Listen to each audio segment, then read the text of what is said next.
কিছু বলো। কি বলবো? কিছু বলবে না তো, তোমার দাদা বৌদি এমনি করে থুতু ফেলে ফেলে গোটা জায়গাটা দখল করে নিবে। ও কিছু হবে না। আমার কথা শুনবে না তো, রাত্রের বেলায় খেলা দেখাবো। তো আমার জায়গাতে কি গাও তুই ফেললি? দাঁড়া, ধুয়ে দিচ্ছি। ধোয়া হবে না, তো আমার জায়গায় থুতু ফেললি কেন? আমি পার্টির লোক ডাকবো। ঝগড়া হচ্ছে তো ভালো করেই হবে। দেখ ভাই, বইয়ের কথা শুনে ঝামেলা করিস না, আমি সব ঠিক করে দিচ্ছি।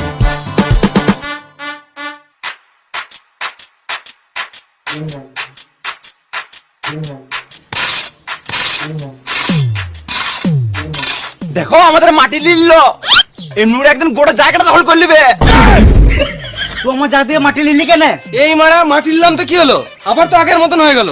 তুইও খুশি, আমিও খুশি। আমি খুশি নই, তোমার জায়গা থেকে মাটি লিলো কেন?